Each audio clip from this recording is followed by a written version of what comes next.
Okay, guys, today we are going to make pork belly with ribs. This is a special treat. I got this from my butcher. When I was picking up some other meat, I noticed this. So this is a rib portion right here. So we have ribs all the way up to about right here. And then this is bacon. This is the pork belly. So pretty interesting cut of meat. You can see it's still got the skin on it. Little baby nipples. Look at those nipples. Okay, anyhow. So some skin, some pork belly, some ribs. And this is great if you're going to use, you could remove this portion after it's been dried and cured. And you can cut this into small little thin strips, little cubes, and eat it like that. You could cut this off and use it when you're cooking. It's got a little bit of everything on this piece of meat. So first things first, we're going to go ahead and trim out some of this loose skin because this is just going to cause a problem down the road. So I'm going to go ahead and trim this out, take out some of the fat, square up the meat, and then we're going to go ahead and weigh it and salt it. What's the most?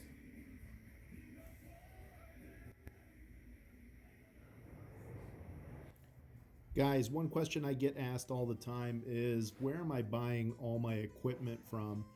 And I just wanted to let you guys know I recently started a Amazon affiliate program. So if you're looking for any of this equipment that I'm using, the cutting boards, the knives, the white bins, the spool for the thread, all that kind of good stuff, I'm going to put links in the description. And if you guys want to buy some of that equipment, I do get a teeny little commission on the sale of the equipment. So please feel free to support the channel. I do appreciate it. Okay guys, so that's pretty much it. Now what we're gonna do is I'm gonna take a weight on this slab, and then I'm gonna do a little multiplication, figure out how much 3% salt is. I'm gonna go ahead and put it in my bin, salt it up real good, and then put it in the bin and let it cure for a week, maybe a little more because this is belly and bone. So belly takes a long time to cure because there's a lot of fat, and for that salt to penetrate through each layer of fat takes a little bit of extra time. And then you got a lot of bone here as well that you're going to want to kind of take your time and make sure that the salt works its way through. But essentially it's just 3% salt by the weight of the meat. Salt it on both sides, skin side down, and then flip it once or twice through the curing process.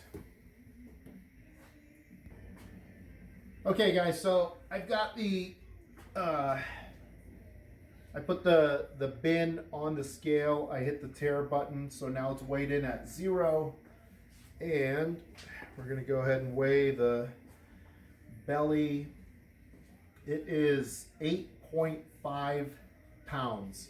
So we're going to take 8.5, we're going to multiply it by 8 times 16 to get us the ounces, add the 5, and then we're going to multiply it all by 0.03. And that's going to get us how many ounces of salt we're going to actually need to add to the meat. So we'll do that next. Okay, so here we go. We're going to go skin side down first. We're going to take this salt and liberally spread it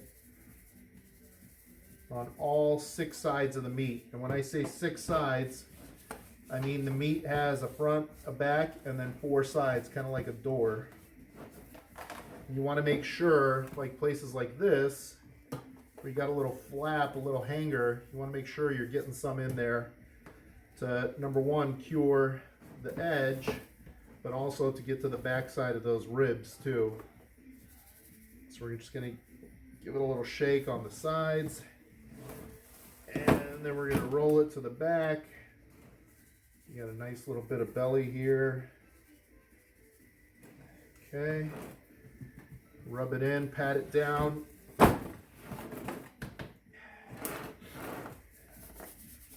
And the skin side, the skin is very, very hard on the salt. It will not penetrate very much at all. So it's much more important to get the other side. I mean, it's important to get this side as well, but this side's not going to allow, skin just simply doesn't allow the salt to penetrate. It's even worse than fat.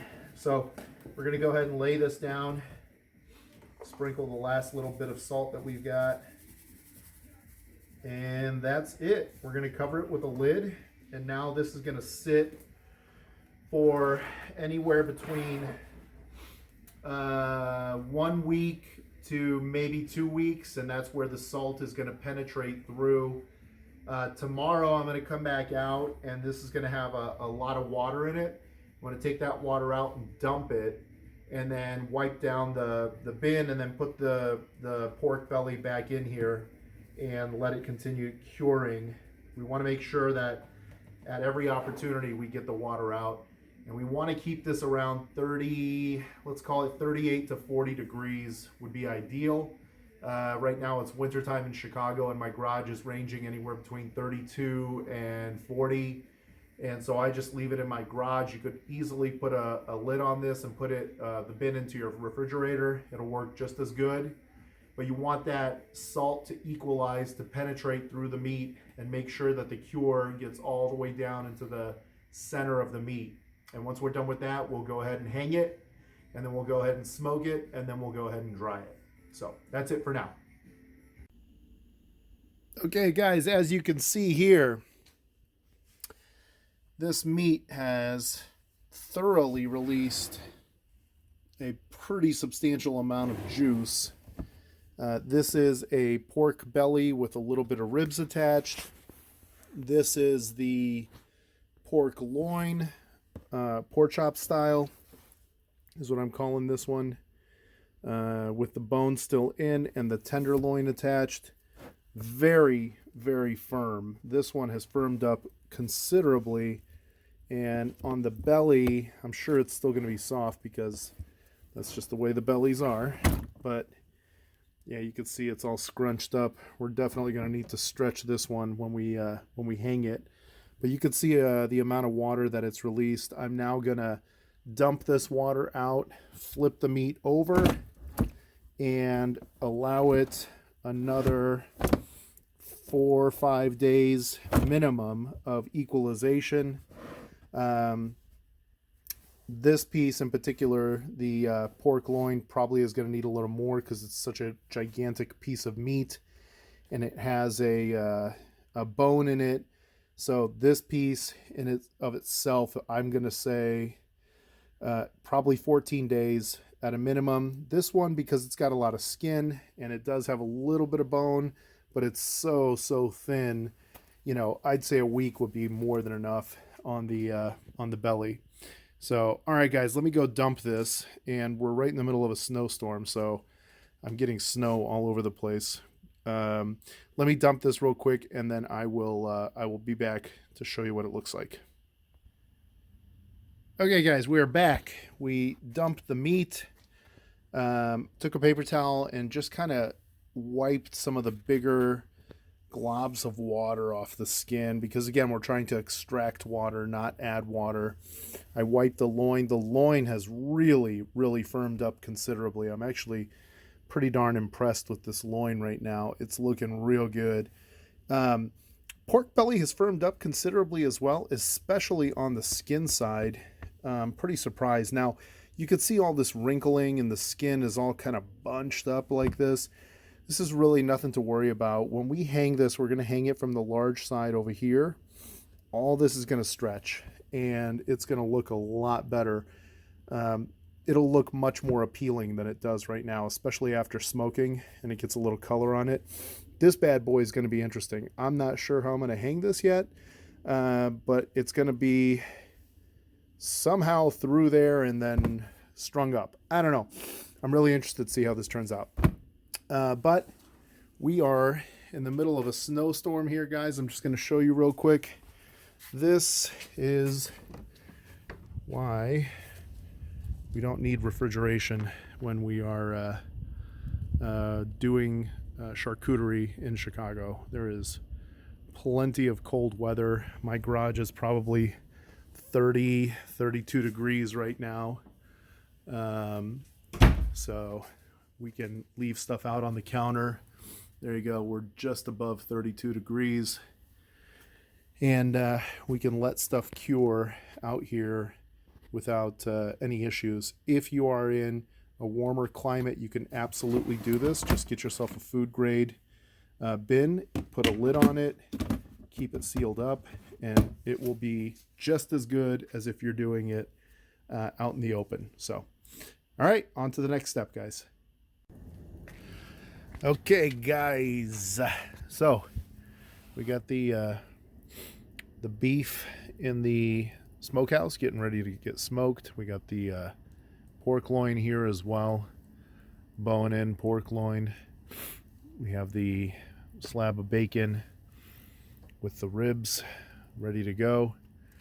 So we are going to be smoking this tonight 3 times. Not tonight 3 times, rather, I should say. We're going to smoke it 3 times. Tonight's the first night. So you can see here, I've got the fire lit. I've got quite a bit of embers on the bottom there. I'm doing it in a small Smoky Joe, little Weber Smoky Joe. I'm going to pipe it in with that aluminum duct. You always want to use aluminum because aluminum, the galvanized, if it gets hot, can put out some carcinogens, which we don't want.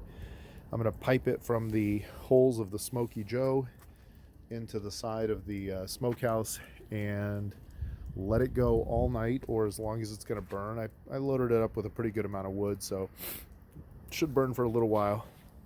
And then tomorrow I'll repeat, and one more time the following night. And if you guys can obviously see, we got quite a bit of snow. It's pretty ridiculous the amount of snow we got here the last couple days, and we're about to get a cold snap. So right now everything is melting, but it won't be for long. So I definitely want to get this load in before everything freezes. We're supposed to be in the negative next week. So I'm going to go ahead and get this fired up, and then after the 3 smokes, I'm going to take this down into the cure room and let it go for probably about 3 weeks. So till the next video.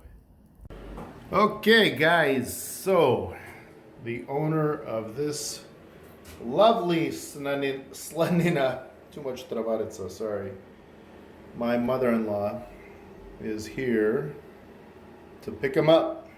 So I'm gonna take this upstairs, maybe cut it and vacuum pack it for her, but you guys can see this is dry, ready to eat, and delicious.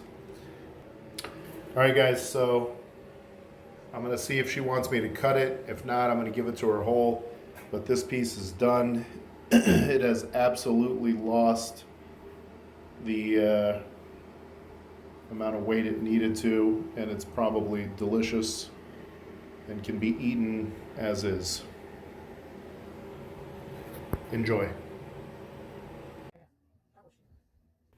Okay, guys, sorry about that in the previous little clip there. I didn't really get into very much of a description of what happens in your cure room.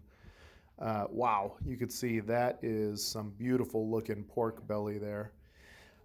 Basically, when this comes out of your smoker and gets hung into your cure room, you want to keep your cure room around 80 degrees relative humidity. I like to put a little fan in there because my cure room is actually a little bit too big. So I keep a fan in there to circulate the air. You want the air temperature to be between 40 and 60 degrees. Now, the lower the temperature, the harder it's going to be to keep humidity in the room. So you want to keep it maybe a little warmer. If you can, around 50 degrees is kind of ideal. And then you're not going to have as hard of a time of keeping your humidity in that correct range. This winter, as you guys can see, we had a ton of snow, and that cure room was cold, and I could not get my humidity up past 70, 75. So the bacon lost probably about 40% of the weight, which actually works out because I kind of like my meat around 40%, but some of my other meat this year was a little over dried. So either way, you can see this is some beautiful bacon, some beautiful ribs. This is going to be excellent to eat on its own or to be used in cooking. Things like sauerkraut, cabbage, fantastic. Or, you know, there's plenty of other recipes. So either way, guys, I hope you enjoyed this video. If you did, please click like and subscribe. Till the next video.